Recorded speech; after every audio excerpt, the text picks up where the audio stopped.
Глава 2041. 7 кровавых убийств зловещей Ци и дьявольские насекомые черной кости. Яростное выражение появилось на лице Бинг Цинжэня, когда его тело постоянно раскачивалось в попытке уклониться от золотого света, но он был намного более вялым, чем обычно, поскольку его духовное чувство было втянуто в серебряный вихрь.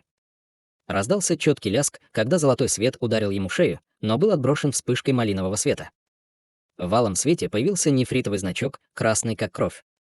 Это было первоклассное защитное дьявольское сокровище, которое активировалось само по себе, чтобы спасти его от смертельного удара как раз в самый последний момент. Несмотря на это, все тело Бинг Цинжэня было мокрым от холодного пота, и он издал громкий рев, когда из его тела вырвались яростные алые ветры. Его духовное чувство было немедленно насильственно отброшено назад, и в то же время он мгновенно исчез, прежде чем снова появиться на расстоянии более сотни футов. Полоса золотого света устремилась к нему в погоне во вспышке, но он уже был готов и мгновенно открыл рот, чтобы вытолкнуть чернильно-черную призрачную голову, которая начала сражаться с золотым светом. Прямо в этот момент с другой стороны раздался оглушительный грохот, и старика Яна подбросило в воздух призрачным когтем. Тем не менее он, казалось, также нес на себе защитное сокровище. Над его телом вспыхнул слой серебристого света, который сразу же превратился в 7 или 8 выступов, которые разбежались во всех направлениях, тем самым позволив ему пережить и внезапную атаку. Раздался слабый крик удивления, и пространственные колебания вспыхнули там, где секунду назад стоял старик Ян, и 7 или 8 полос черного света вырвались из воздуха в погоне за проекциями. Сразу после этого появился шар черной Ци, внутри которого стояла гуманоидная фигура в парчевой мантии, которая медленно убирала руку. Гуманоидная фигура была очень бледной, но внешне была идентична Бинг Цинжэню, как будто они были братьями-близнецами. Раздался оглушительный грохот, когда все убегающие проекции были уничтожены полосами черного света, но одна из них выбросила шар зеленого света назад, который нейтрализовал приближающуюся полосу черного света. Затем размытая проекция снова стала четкой. Старик Ян перевел взгляд на гуманоидную фигуру в черной Ци и сказал холодным голосом: «Мне было интересно, почему ваша база совершенствования вообще не улучшилась за все эти годы. Теперь я вижу, что это потому, что вы занимались выращиванием этого клона. Ты думаешь, я пойду за тобой сюда без запасного плана? Позови и своего скрытого компаньона. Тайные сокровища Целиня могут быть получены только одним из нас, мы не можем разделить их поровну», — сказал Бинг Цинжэнь. В таком случае мне больше нечего сказать. Покажись, брат. У него может быть клон, но он слабее, чем его настоящее тело. С нашими объединенными силами все еще есть очень хороший шанс, что мы сможем победить его, сказал старик Ян с нескрываемой злобой в глазах. Я знал, что не так просто будет защитить свои интересы. В конце концов, уважаемый Даос Бинг смог украсть 3 священных кирпича прямо из-под носа у 7 бич моря молний и горы небесной обители. Сразу же после этого вспыхнул золотой свет, и появился высокий и широкоплечий босой мужчина с целым набором отвратительных черт лица. Мужчина был совершенно с пустыми руками, но нес на спине большую золотую тыкву и смотрел Бинг Цинжэня с намеком на улыбку на лице. «Дьявольский лорд Джин Ху!» — воскликнул Бинг Цинжэнь при виде этого отвратительного человека. Дьявольский лорд Цзинь Ху сложил кулак в знак приветствия, улыбаясь, сказал: «Я не думал, что вы слышали обо мне. Я также много слышал о вас, уважаемый Даос Бинг. Я с нетерпением ждал возможности встретиться с вами сегодня». Вопреки своей грубой и неприглядной внешности, дьявольский владыка говорил как утонченное и непостижимое существо. «Похоже, мне просто придется убить вас обоих здесь, чтобы забрать секретное сокровище Целина для себя. Я думаю, это стоит нескольких столетий, которые я потратил на заговор для этого», — внезапно хихикнул Бинг Цинжэнь, оценивая двоих нападавших. «Что ты имеешь в виду?» Услышав это, старик Ян сразу же ощутил дурное предчувствие, как и лорд дьяволов Цзинь Ху. Однако Бинг Цинжэнь не дал никаких объяснений и просто положил обе руки на талию с холодной улыбкой на лице. 2 кожаных мешочка, черный и красный, вылетели одновременно, а затем опрокинулись, выпустив шар малинового света и рой черных насекомых. Багровый свет казался самым обычным, но он распадался на 7 едва различимых слоев разных оттенков и издавал слабое жужжание. Что касается дьявольских насекомых размером с большой палец в рое, они были полностью чернильно-черного цвета и имели тревожные белые узоры черепа на спине. Это 7 кровавых убийств зловещей Ци и дьявольские насекомые черной кости. Уважаемый Даос Ян, мы должны отступить. Дьявольский лорд Цзиньху воскликнул, увидев это, и тут же положил руку на свою золотую тыкву, после чего она мгновенно взлетела в воздух, а затем превратилась во вспышку золотого света, которая охватила его, прежде чем улететь. Сердце старика Яна тоже упало при виде малинового света и роя насекомых, и он знал, что недооценил Бинг Цинжэня. Таким образом, он немедленно взмахнул рукавом по воздуху, и из-под его ног поднялась вспышка зеленого пламени, когда он бежал в том же направлении. Было совершенно ясно, что они оба очень боялись малинового света и черного роя насекомых. А вам не кажется, что уже слишком поздно бежать? Все мои годы в городе Кровавых Ворон ушли на то, чтобы вырастить этих существ, и они были предназначены именно для вас двоих. Бинг Цинжэнь хохотал, создавая ручную печать, и малиновый свет и рой насекомых немедленно устремились в погоню с еще большей скоростью, чем два убегающих дьявола. Старик Ян и дьявольский лорд Цзиньху, естественно, тоже обнаружили это, и они отчаянно извергали глотки эссенции крови, чтобы увеличить свою скорость. Выражение лица Бинг Цинжэня помрачнело, когда он увидел это, и он и его клон вылетели в унисон полосами серого света, погрузившись в облако 7 кровавых убийств зловещей Ци впереди после всего лишь нескольких вспышек. Сразу же после этого их тела расплылись и испустили слои малинового света, и они, казалось, растворились в этом свете. В результате 7 кровавых убийств зловещей Ци были ускорены примерно в 2 раза, догнав 2 убегающих дьяволов всего за несколько вспышек, прежде чем обойти их, чтобы перехватить их спереди. Багровый свет исчез, и Бинг Цинжэнь снова появился рядом со своим клоном, оба со зловещими улыбками на лицах. Старик Ян и дьявольский лорд Цзиньху были вынуждены остановиться, и они поспешно оглянулись и обнаружили, что оказались зажатыми прямо между облаком 7 кровавых убийств зловещей Ци и роем насекомых, летящих к ним сзади.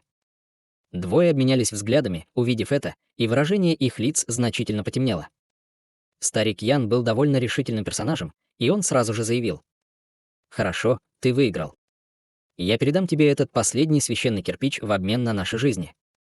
Конечно, передай священный кирпич, чтобы я мог проверить его подлинность, и я отпущу тебя, как только подтвержу, что все в порядке», — немедленно согласился Бинг Цинжэнь.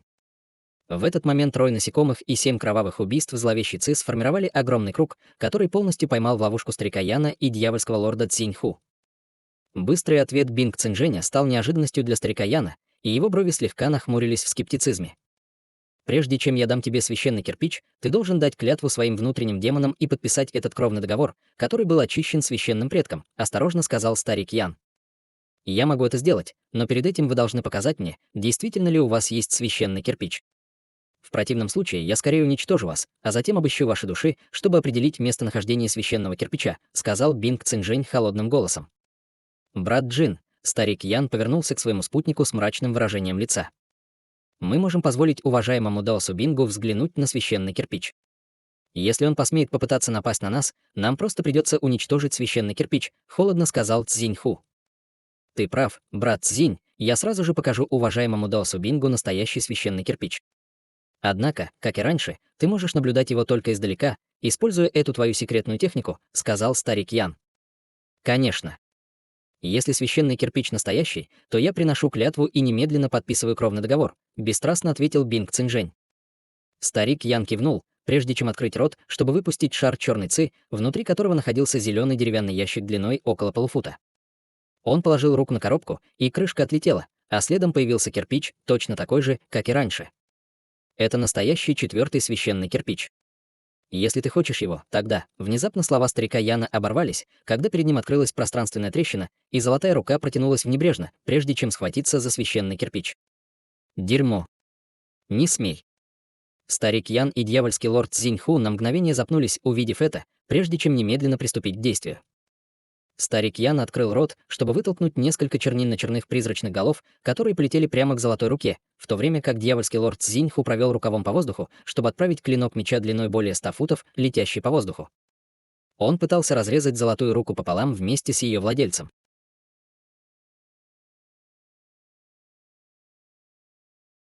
Глава 2042. Взятие кирпича.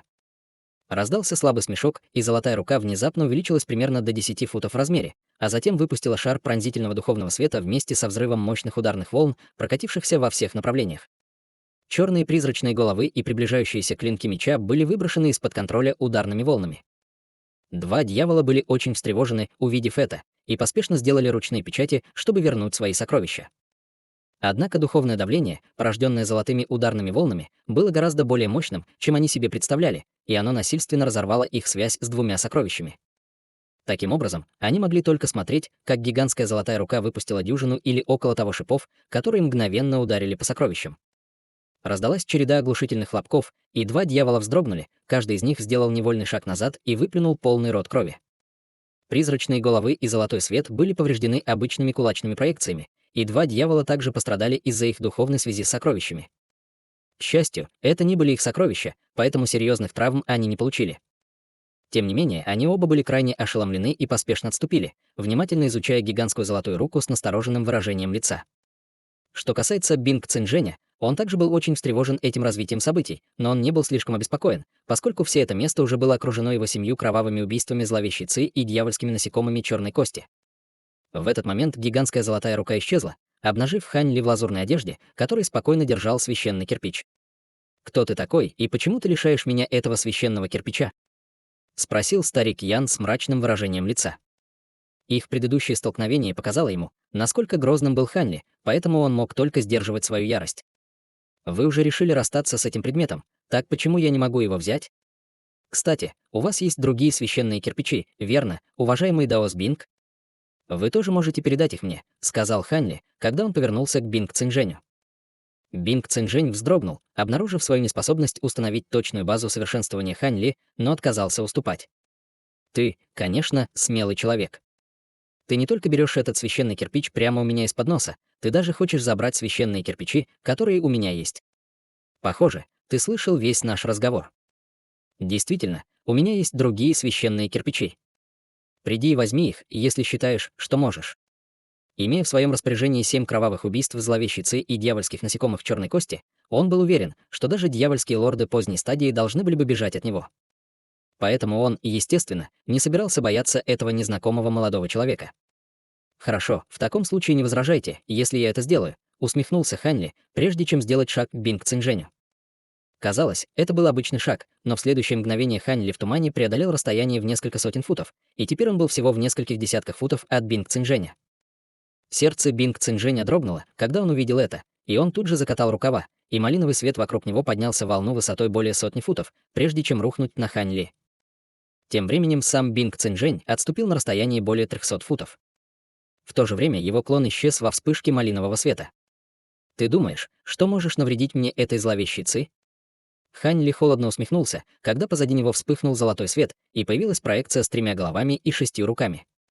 Проекция была более 100 футов в высоту и имела 3 лица, идентичные лицу Хань Ли. Он открыл свои 6 глаз и взмахнул руками в воздухе, после чего в каждой из его 6 рук появился шар золотого света. Сразу после этого они были собраны вместе и слились воедино в золотой вихрь размером около 10 футов. Бесчисленные золотые и серебряные руны вылетели из вихря, а затем разлетелись во всех направлениях с неудержимой силой.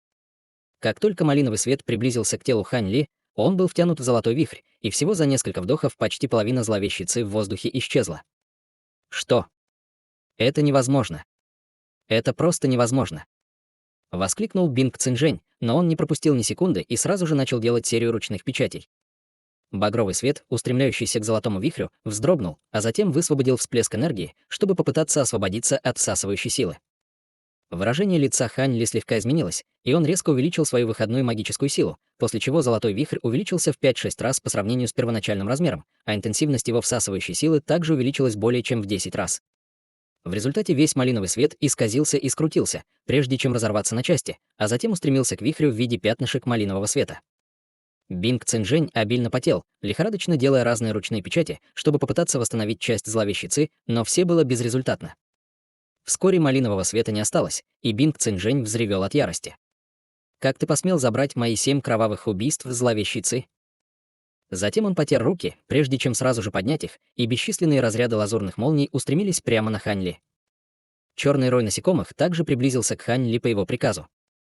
Эти дьявольские насекомые черной кости обладали невероятной силой и телами, твердыми, как сталь, что делало их еще более устрашающими, чем 7 кровавых убийств зловещей Ци, и Бинг Цинжэнь был уверен, что странный золотой вихрь не сможет их поглотить. В то же время над Хань Ли вспыхнула пространственная флуктуация, и всплеск слабой черной Ци устремился прямо к Хань Ли. Внутри черной Ци была гуманоидная фигура. Это был никто иной, как клон Бинг Цинжэня. Хань Ли оставался совершенно бесстрастным, но с его огромным духовным чутьем он, естественно, уже почувствовал внезапную атаку. Проекция позади него отвела свои руки назад по его приказу, и 6 золотых шаров молнии во вспышке метнулись прямо к приближающейся черной Ци. Раздался сокрушительный грохот, когда 6 шаров золотых молний взорвались, образовав формацию из золотых молний, которая затопила клона. Внутри образовались бесчисленные дуги золотых молний, которые извивались, как золотые змеи. Это было ничем иным, как божественной молнией погибели дьявола Хань Ли. На нынешней базе совершенствования Хань Ли его божественная молния погибели дьявола стала чрезвычайно грозной, даже без дополнения техникой владения молнией. Клон на ранней стадии интеграции тела, естественно, не мог сравниться с молнией, и черная ци была мгновенно аннулирована, обнажая испуганного клона внутри него. Клон выпустил несколько дьявольских сокровищ, чтобы попытаться противостоять молнии, но ему удалось продержаться всего несколько мгновений, прежде чем он был полностью уничтожен, издавая душераздирающий вой страдания. Между тем грозный лазурный свет устремился к Хань Ли вместе с черным роем насекомых, но он просто указал пальцем на золотой вихрь, взмахнув рукавом по воздуху, чтобы вызвать порыв яростного ветра. Гигантский вихрь хаотично вспыхнул, прежде чем взорваться бесчисленными пятнышками золотого света, которые были рассеяны во всех направлениях ураганным ветром, прежде чем политься дождем. Приближающаяся лазурная молния была полностью уничтожена пятнышками золотого света. Но черные дьявольские насекомые просто на мгновение сбились с курса, прежде чем снова полететь к Ханли, оставаясь совершенно невредимыми посреди бури золотого света. Как и ожидалось от одного из самых известных видов дьявольских насекомых в царстве старших дьяволов, они были действительно грозными. Однако вместо того, чтобы встревожиться, Ханли просто улыбнулся и сделал хватательное движение, а затем швырнул чернильно-черный браслет.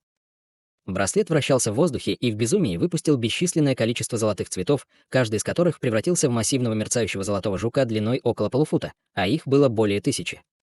Это были никто иные, как зрелые пурпурно-полосатые золотые жуки-пожиратели. «Наступайте!» — проинструктировал Ханли, указывая на приближающийся рой черных насекомых. «Уничтожьте их!»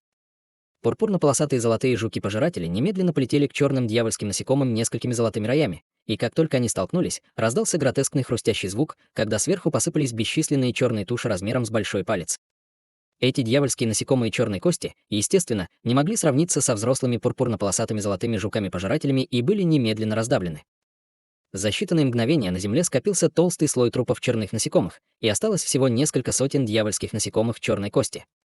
Хань Ли был удивлен таким стремительным исходом, и он повернулся к скептически настроенному Бинг Цинжэню, прежде чем махнуть рукавом в его сторону. Пурпурно-полосатые золотые жуки-пожиратели немедленно покинули оставшихся дьявольских насекомых черной кости и вместо этого полетели к нему. Бинг Цинжэнь уже страдал от негативной реакции на уничтожение его клона, и его сердце полностью упало теперь, когда его последний козырь был так легко побит. Его лицо смертельно побледнело от ужаса при виде приближающегося роя неведомых золотых жуков, и он тут же попытался бежать.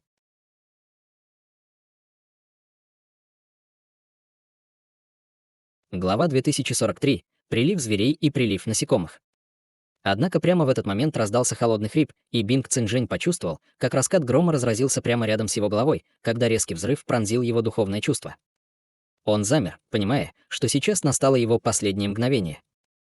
Смертельный холод подступающей неизбежности затопил его духовное чувство. Но разум все еще отказывался верить в неизбежное. Его губы шептали что-то неясное, а глаза уже теряли резкость. Сознание было готово милостиво покинуть его. Он впервые осознал смертельный ужас, который окутал его. Но его враги оказались быстрее. Он издал душераздирающий вопль агонии, и пурпурно-полосатые золотые жуки-пожиратели немедленно затопили его. Бинг Цинжэнь успел крикнуть еще несколько раз, прежде чем его тело было полностью поглощено пурпурно-полосатыми золотыми жуками-пожирателями, оставив только зарождающуюся душу, окутанную малиновым светом, держащуюся изо всех сил и лихорадочно контролирующую 8 черных значков. Единственная причина, по которой он еще не погиб, заключалась в том, что Хань Ли приказал пурпурно-полосатым золотым жукам-пожирателям сдерживаться. Зарождающаяся душа полностью окаменела и начала молить о пощаде, но Хань Ли полностью проигнорировал это и махнул рукой по воздуху, чтобы издалека вытащить малиновый браслет. Это был не что иное, как браслет для хранения Бинг Цинжэня. Хань Ли вложил свое духовное чувство в браслет, и его брови слегка нахмурились. Там действительно были сокровища, но не следа 3 священных кирпичей. Зарождающаяся душа Бинг Цинжэня в отчаянии закричала, цепляясь за последнюю возможность. «Друг Даос, я отдам тебе священные кирпичи, если ты меня отпустишь. Думаешь, я сам не смогу найти 3 священных кирпича?» Хань Ли холодно усмехнулся, когда он повернулся к зарождающейся душе, и в его глазах вспыхнул синий свет. Как только раздался его голос, пурпурно-полосатые золотые жуки-пожиратели сразу же снова вступили в бой и устремились к зарождающейся душе. 8 черных значков действительно были довольно глубокими, но они не могли сравниться со взрослыми пурпурно-полосатыми золотыми жуками-пожирателями и были мгновенно уничтожены. Затем зарождающаяся душа издала мучительный крик и была поглощена, а когда жуки снова прилетели, обнажились 3 длинных полупрозрачных священных кирпича. Значит, он прятал эти священные кирпичи в своей зарождающейся душе. Если бы я не использовал свои духовные глаза для изучения зарождающейся души, он бы меня одурачил, пробормотал Ханли, когда на его лице появилась слабая улыбка. Затем он провел рукавом по воздуху, чтобы выпустить вспышку лазурного света, которая вернула ему 3 кирпича. Мало того, что 4 священных кирпича содержали все искусства совершенствования, используемые священным предком, они также содержали карту набора секретных сокровищ, поэтому он, естественно, не собирался отказываться от них. В этот момент за его спиной вдруг раздались взрывы, и они становились все громче и громче. Выражение лица Хань Ли слегка изменилось, когда он обернулся, после чего его посмотрел на старика Яна и лорда дьяволов Цзиньху, сражающихся с гигантским фиолетовым котлом в нескольких сотнях футов от него. Котел выпустил несколько массивных рун, которые, в свою очередь, выпустили бесчисленное количество золотых и серебряных рун, а слои пурпурного света полностью окружили 2 дьявольских лордов. Котел был ничем иным, как пурпурным котлом слова, и Хань Ли освободил его, заботясь о Бинг Цинжэне. Старик Ян и дьявольский лорд Цзиньху пытались сбежать во время битвы Хань Ли с Бинг Цинжэнем, но они были пойманы в ловушку пурпурного котла слова. Эти двое боролись изо всех сил. Один из них выпустил мощных зеленых огненных змей, в то время как другой поднял свою золотую тыкву, выпуская шары ослепительного золотого света, которые вращались вокруг его тела. Тем не менее, древние руны, вылетающие из пурпурного котла слова, были наполнены непостижимой силой, и они свели на нет все противоборствующие атаки, создавая слои ограничений в близлежащей области, которые сделали невозможным побег 2 дьяволов. Увидев это, на лице Хань Ли появилось довольное выражение. Как и ожидалось от незавершенного глубокого небесного сокровища. Только пурпурный котел слова смог с легкостью поймать в ловушку 2 дьявольских лордов в стадии интеграции тела. Кроме того, если бы он лично контролировал сокровище, оно стало бы более чем в 2 раза сильнее, чем было сейчас. Старик Ян и дьявольский лорд Цзиньху, естественно, стали свидетелями сокрушительной победы Хань Ли над Бинг Цинжэнем, и их сердца сразу упали, когда он обратил на них свое внимание. Они не были настолько наивны, чтобы думать, что Хань Ли решит отпустить их, и он был настолько силен, что они даже не могли собраться с желанием противостоять ему. «Брат Цзинь, если мы не уйдем сейчас, у нас не будет другого шанса». Старик Ян настойчиво закричал. Сразу после этого около дюжины дьявольских инструментов высшего класса вырвались из его тела среди вспышек зеленого пламени, и все они взорвались в унисон. Раздалась череда сотрясающих землю грохотов и мощные колебания энергии от взрывающихся дьявольских сокровищ, которые отбросили все близлежащие ограничения. Старик Ян сразу же почувствовал, что его собственное тело стало значительно легче, и он без колебаний убежал, как полоса зеленого света. Дьявольский лорд Цзиньху тоже стиснул зубы и принялся за дело. Его руки задрожали, и гигантская золотая тыква, которую он держал, внезапно с глухим ударом превратилась в мерцающую золотую проекцию Кирин. Проекция Кирин открыла рот и извергла всплески устрашающего золотого пламени, которое таяло сквозь ограничения, установленные пурпурным котлом слова. Сразу после этого дьявольский лорд Цзиньху был охвачен проекцией Кирин и также скрылся с места происшествия. Я чувствую огненную ауру Кирина от этого сокровища.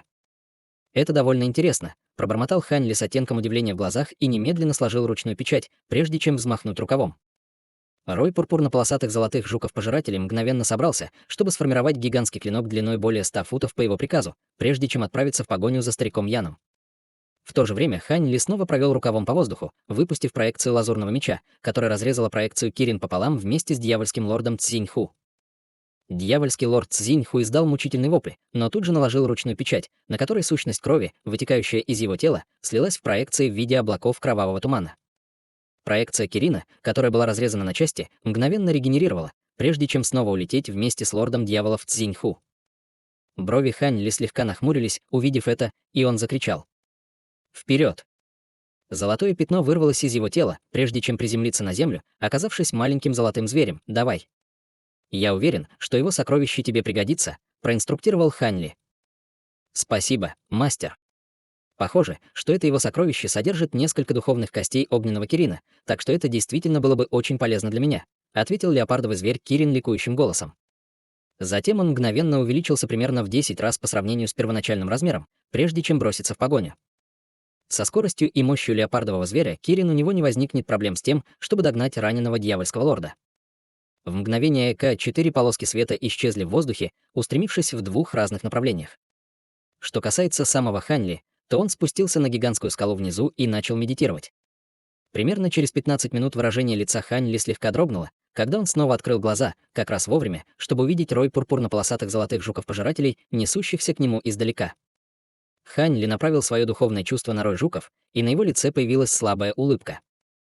Рой рассеялся по его приказу, прежде чем все жуки улетели обратно в его рукав, как золотые цветы. Сразу же после этого раздался рев в другом направлении, и леопардовый зверь Кирин тоже вернулся. Всего через несколько вспышек он появился прямо над Ханли, а затем превратился в очаровательную маленькую девочку, которой было от 5 до 6 лет, и ее лицо было смертельно бледным, когда она поспешно сказала: «Мастер, нам нужно бежать». «Что случилось? Ты позволила этому дьявольскому лорду уйти?» Хань Ли был ошеломлен, услышав это. «Нет, я уже убила этого человека, но сюда идет звериный поток». «Нет, не звериный поток, это поток насекомых. Сюда идет очень много дьявольских насекомых». В ужасе сказала маленькая девочка, отчаянно размахивая своими ручонками. «Прилив насекомых». Услышав это, сердце Хань Ли дрогнуло, и он сразу же бросил взгляд в сторону, откуда только что вернулся леопардовый зверь Кирин, только чтобы обнаружить, что, похоже, все в порядке. Хань Ли был довольно озадачен этим, но как только он собирался задать дополнительные вопросы леопардовому зверю Кирин, ситуация внезапно резко изменилась.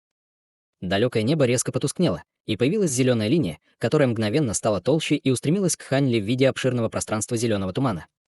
Хань Ли был очень встревожен, увидев это, и сразу же высвободил свою духовную силу, когда в его глазах вспыхнул синий свет. Расплывчатый и неясный туман тотчас стал яснее в его глазах, и он увидел в нем бесчисленное множество маленьких зеленовато-желтых дьявольских зверей. У этих зверей были тела бабочек и львиные головы с зеленовато-желтым мехом по всему телу и красными, как кровь, глазами. Звери-бабочки. Почему они появились здесь? Это та самая волна насекомых, о которой ты говорила? Спросил Ханли, выражение его лица немного смягчилось. Звери-бабочки обладали смертельным ядом, который представлял огромную угрозу даже для среднего существа на стадии интеграции тела, но он культивировал хаотическое бесчисленное ядовитое тело, что дало ему иммунитет ко всем ядам, поэтому ему нечего было бояться. Не они. Я говорила про тех, что идут за ними. Закричала маленькая девочка, продолжая отчаянно размахивать руками. Позади них. Хань Ли слегка запнулся, глядя вдаль за зеленый туман, после чего выражение его лица резко изменилось. За фиолетовым туманом появилось пурпурное облако, и вначале оно было размером всего в несколько километров. Однако всего за несколько вздохов оно распространилось, охватив все небо и землю, и конца ему не было видно. Как только зеленый туман соприкоснулся с пурпурным облаком, раздался резкий шипящий звук, и из зеленого тумана мгновенно посыпались десятки тысяч расчлененных тел зверей-бабочек.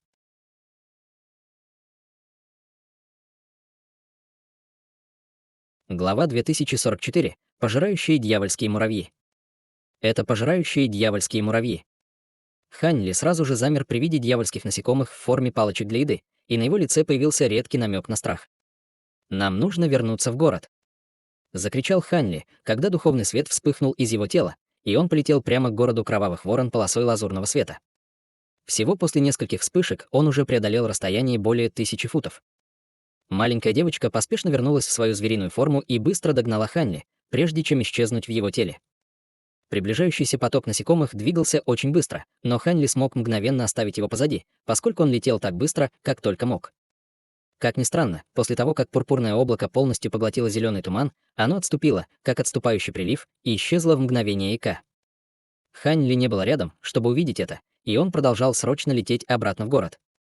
В то же время он оценивал прочитанную информацию о пожирающих дьявольских муравьях, и выражение его лица все больше и больше мрачнело. Что происходит в этом месте?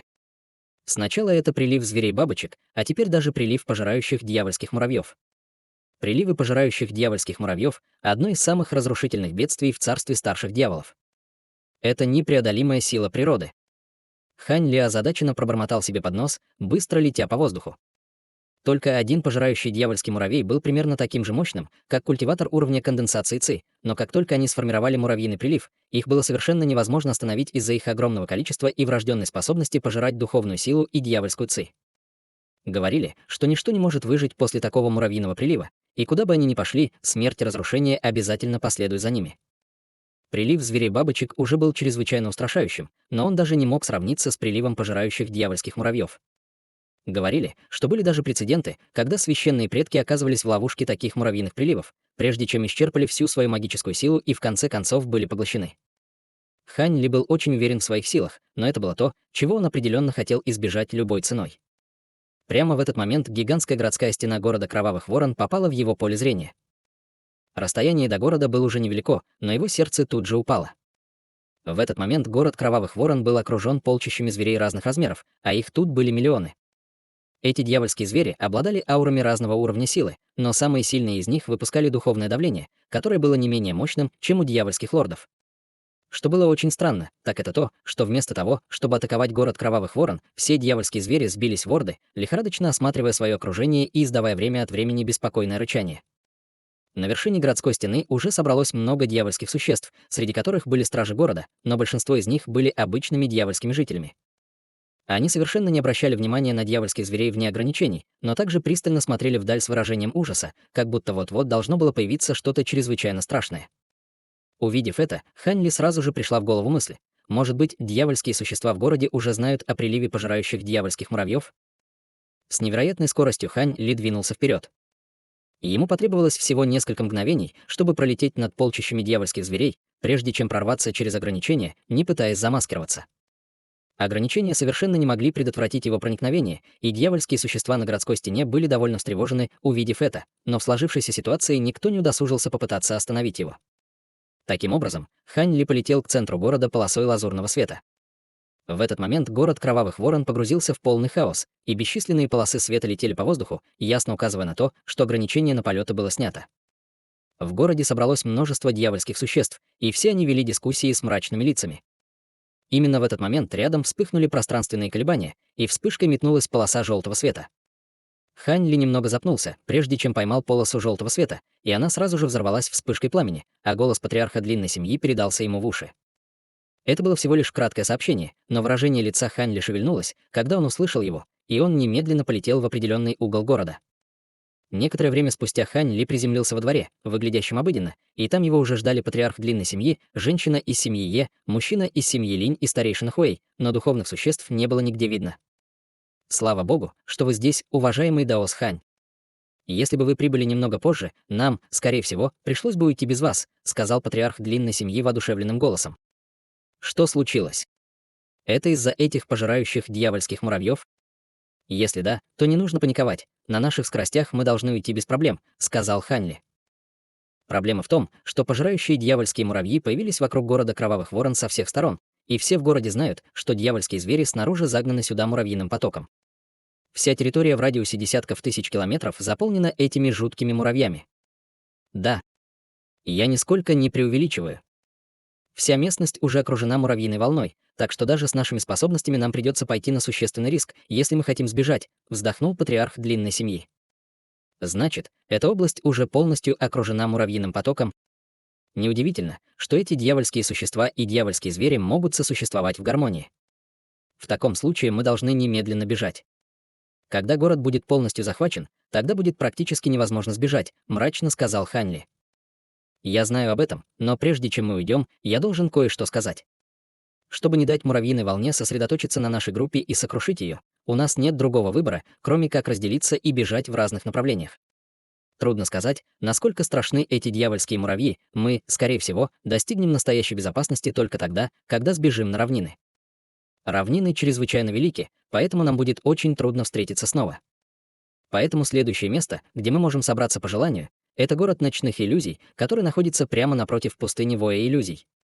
Если мы сможем выбраться из этого муравьиного прилива, то каждый сам сразу же отправится в тот город. Как только мы доберемся туда, мы сможем обсудить вопросы, касающиеся восьминогих дьявольских ящериц и пустыни Воя иллюзий, сказал патриарх длинной семьи. Что, если мы задержимся или застрянем где-нибудь и не сможем добраться до города ночных иллюзий? Мы не можем просто ожидать, что те, кто прибудет туда рано, просто будут ждать бесконечно, спросил мужчина из семьи Линь, нахмурив брови. Будьте уверены, я тоже обдумал это и решил, что мы соберемся в городе ночных иллюзий в этот же день ровно через 2 года. Что касается точного места встречи, мы сделаем это в самой большой гостинице в городе ночных иллюзий, ответил патриарх длинной семьи. 2 лет должно быть достаточно, если мы не столкнемся с чрезмерными трудностями на этом пути. У меня нет возражений, согласился Хань Ли, кивнув после краткого размышления. Кстати, а где уважаемая Даос Тысячи Осеней и остальные? С ними что-то случилось? Спросил Хань Ли. У всех на лицах появилось странное выражение, когда они услышали это. Наши уважаемые даосы из духовной расы уже ушли 2 дня назад. Это нефритовая полоска, оставленная уважаемым даосом Тысячи Осеней. «Взгляните сами», — объяснила женщина из семьи Е, бросая белую нефритовую полоску в сторону Хан Ли. Услышав это, на лице патриарха длинной семьи появилась кривая улыбка. «Вот как. Позвольте мне взглянуть», — сказал Хан Ли, поймав нефритовую полоску, прежде чем вложить в нее свое духовное чутье. Спустя всего несколько вдохов брови Хан Ли слегка нахмурились, когда он убрал свое духовное чувство. Итак, уважаемой фее Тысячи Осеней и другим внезапно пришлось уйти, чтобы позаботиться о неотложном деле. Они также договорились воссоединиться с нами в городе ночных иллюзий, так что там нет никаких проблем. Действительно. Я не знаю, что это за неотложное дело, но, должно быть, это действительно очень важное дело, раз они ушли в такой спешке и отделились от нас. Духовные существа не менее могущественны, чем мы, поэтому нам не нужно беспокоиться о них. Итак, давайте не будем больше медлить.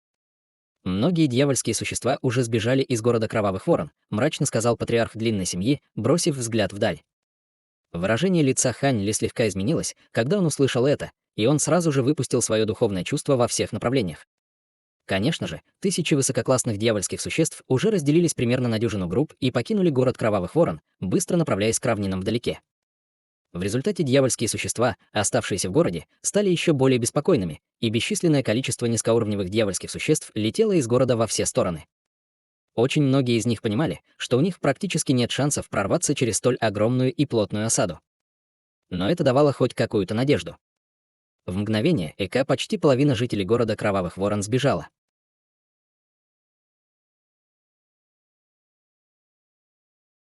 Глава 2045. Мощь пожирающих дьявольских муравьев. С таким количеством дьявольских существ, бегущих одновременно, они обеспечат нам отличное прикрытие и значительно снизят риск, которому мы должны подвергнуться. Однако очень странно, что городской лорд города Кровавых Ворон до сих пор не появился. Если бы он присутствовал здесь и наблюдал за процессом, ситуация, безусловно, не была бы такой хаотичной, как сейчас, сказал мужчина из семьи Линь, нахмурив брови. Услышав это, в глазах патриарха длинной семьи также появилось задумчивое выражение. Что касается Ханли, выражение его лица оставалось совершенно неизменным и ничего не выдавало.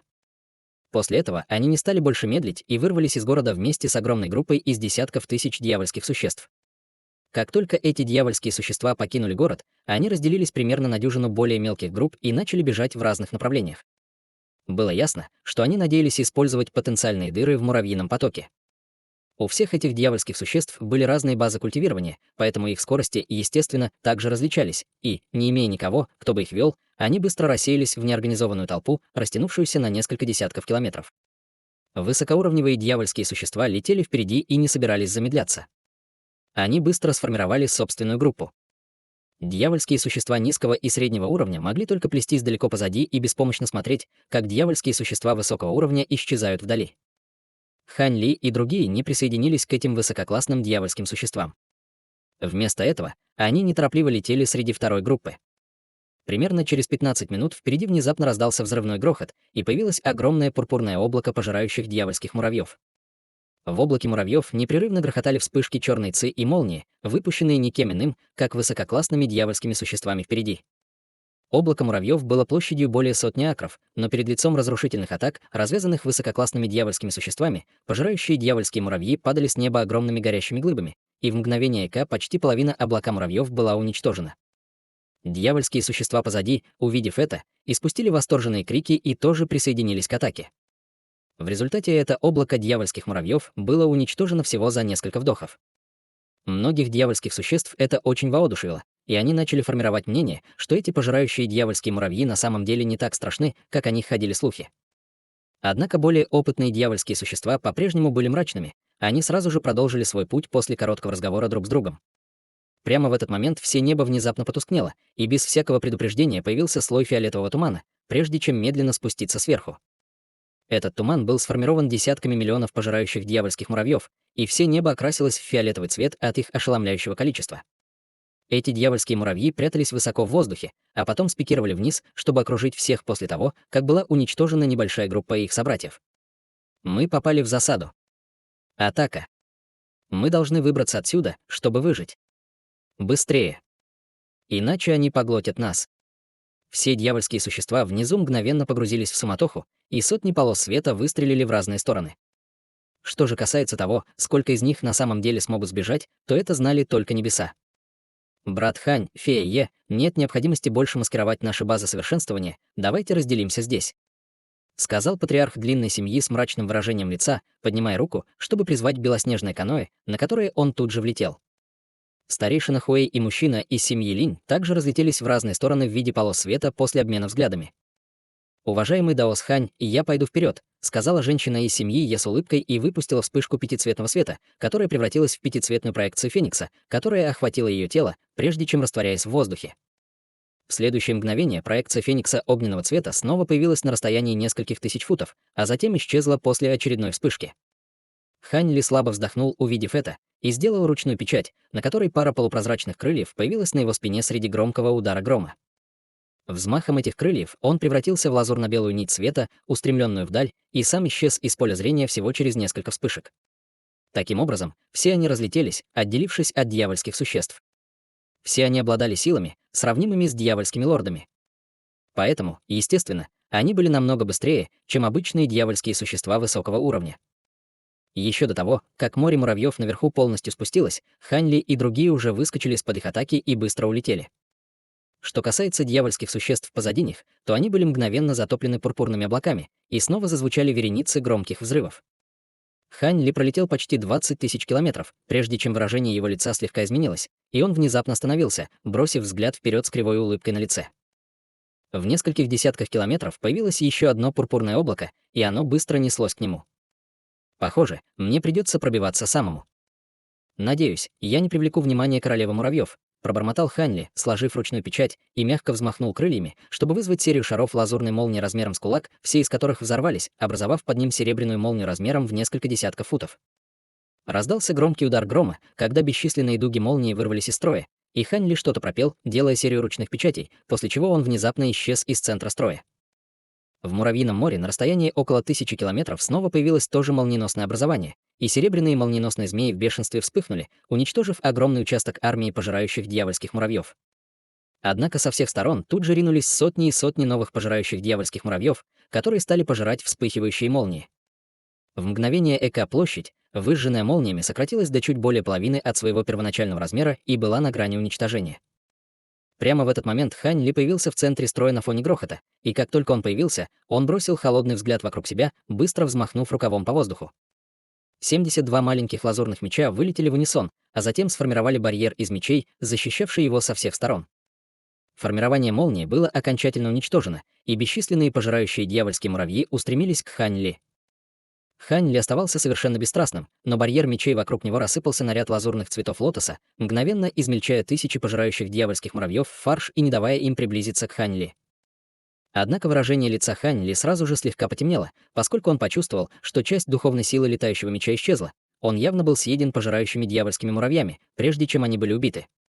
Количество поглощенной духовной силы было практически ничтожным, но со временем все это накапливалось. Сразу после этого Хань Ли открыл рот, чтобы выпустить шар серебряного пламени, который превратился в серебряного огненного ворона размером около 10 футов и начал летать вокруг него. Это было не что иное, как его дух, поглощающий небесное пламя. К этому моменту огненный ворон уже развил намек на духовную природу, поэтому, даже не требуя никаких указаний от Хань Ли, он расправил крылья и выпустил во все стороны бесчисленные перья, которые превратились в полосы лазурного света, которые погрузились в пространство, рассекая море муравьев. Эти полосы серебряного света затем взрывались обжигающим серебряным пламенем в море муравьев, и любой пожирающий дьявольский муравей, который вступал в контакт даже с малейшим кусочком этого серебряного пламени, мгновенно испарялся. Таким образом, в фиолетовом море муравьев образовался карман пустого пространства размером в несколько километров. Хань Ли указал пальцем вперед, и струйки серебряного пламени снова превратились в бесчисленные перья, которые вернулись к огненному ворону. Однако выражение его лица тут же слегка изменилось, поскольку он мог ясно ощутить, что часть энергии внутри духа, поглощающего небесное пламя, также пропала. Это пламя могло легко убить пожирающих дьявольских муравьев, но оно явно не могло избежать поглощения его энергии. Хань Ли, естественно, не желал тратить энергию своего духа, поглощающего небесное пламя, поэтому он мог только взмахнуть рукавом по воздуху, чтобы выпустить вспышку лазурного света, которая снова убрала серебряного огненного ворона. Во время этой короткой задержки окружающий карман пространства снова был мгновенно заполнен пожирающими дьявольскими муравьями, и они продолжали набрасываться на Хань Ли со свирепой мощью и слепой яростью. Теперь Хань Ли сделал хватательное движение, и из его тела вырвалась вспышка серого света и шлейф пятицветного ледяного пламени, которое затем разнеслось во всех направлениях массивными волнами. Перед лицом серого света пожирающие дьявольские муравьи обратились в пыль, а пятицветное ледяное пламя превратило тысячи и тысячи этих муравьев в глыбы пятицветного льда, которые рухнули с небес.